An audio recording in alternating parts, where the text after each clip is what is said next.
Hey everyone, back again.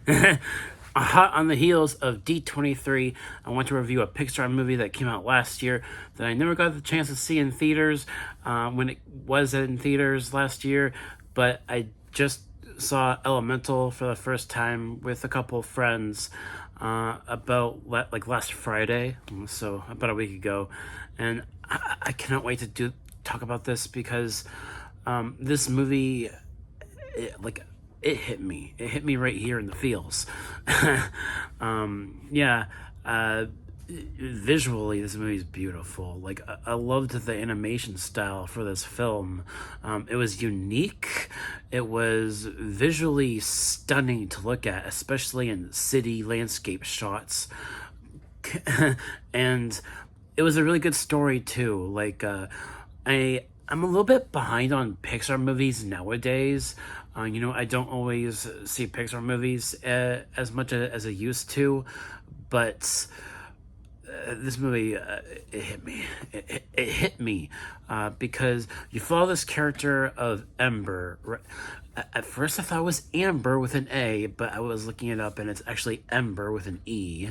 So the Pokemon fan in me is like, I guess I'm calling this female character Ember, even though I know that's a Pokemon move in the Pokemon franchise.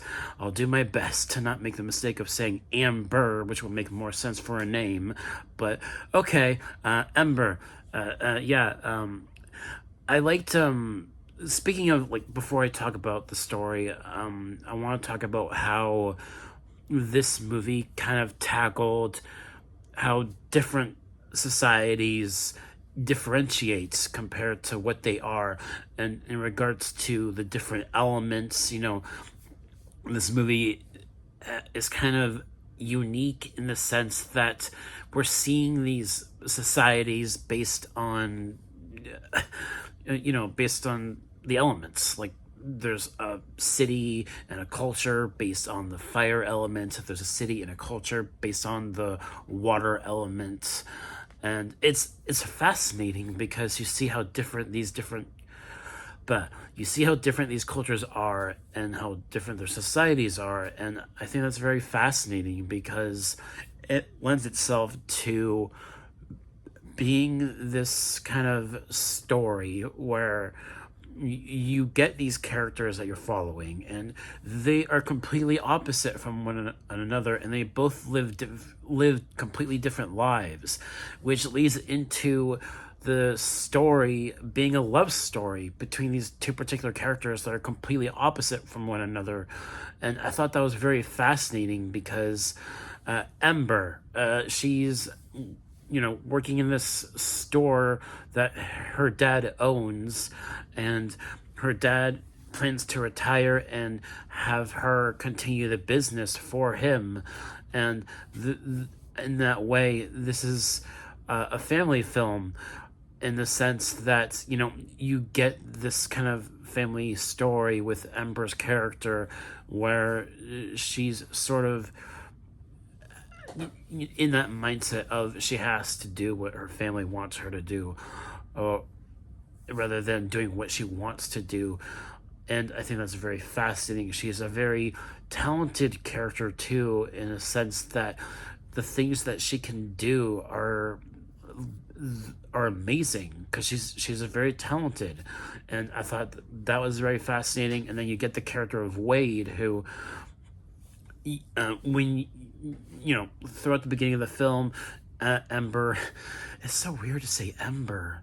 I'd rather say Amber, but whatever.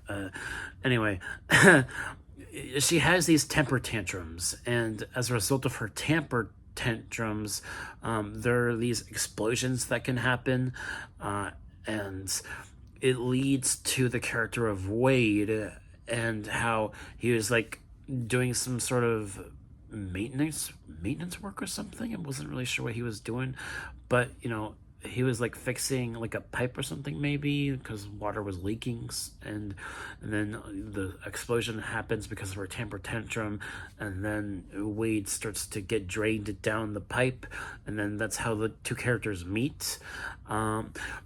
I will say a few spoilers here because this movie came out a year ago, so I'll put a spoiler warning in the title of this video.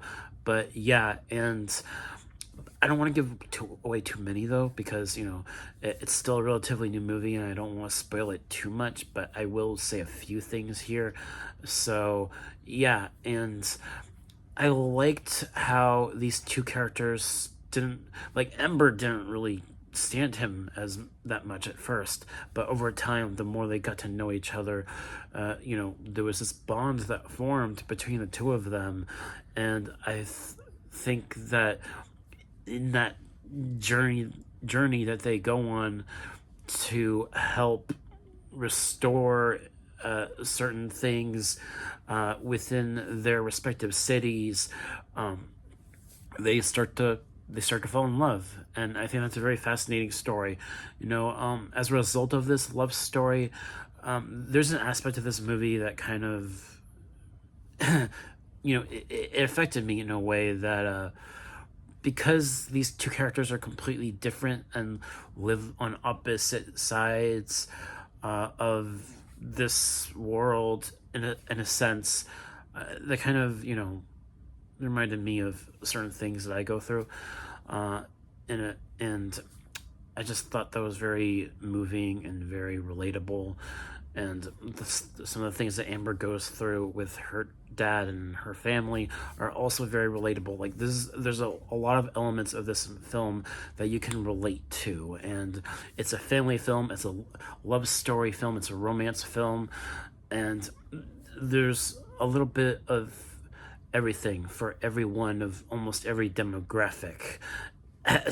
Especially like even an older person can watch this and enjoy it, and that's great because that makes this movie very accessible to everyone, and it's a very moving story that you can really invest in because you care about these characters, and that's what makes this movie work so well for me.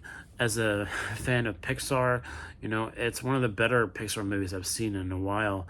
And after this movie, I plan on watching Inside Out because I I haven't had the chance yet to watch that either, and I want to watch Inside Out, and then hopefully at some point watch Inside Out 2 as well, because I didn't get a chance to see Inside Out 2 in theaters either. So yeah, I'm whenever I do see both of those movies, I might do like a duo review of both. So look forward to that when I eventually do see those movies. But yeah, this movie, I don't know if it'll get a sequel or not. I'm not sure. It came out just last year, and I don't think they announced a sequel either. So this might just be like a one-off Pixar film, which is, that's fine. And then, close to the end of this movie, like in the third act, like, something happened to Wade, and for a second, I thought he was gone, and then they just brought him back in this very humorous way where he was crying, and it's funny. This movie is a comedy too.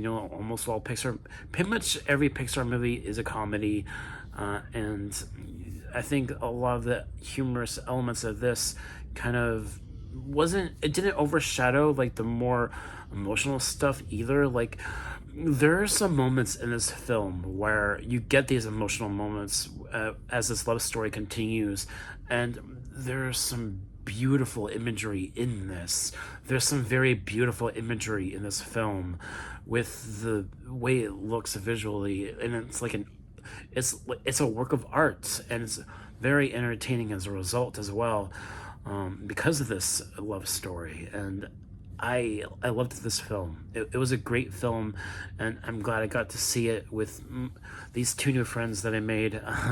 And my friends are really great, by the way. I've grown to really like them, and I trust them, and I believe my friends. And it was a great movie to see with them because it was at this movie night in this local park, and seeing this movie for the first time at night outside in a park, it was definitely a great experience.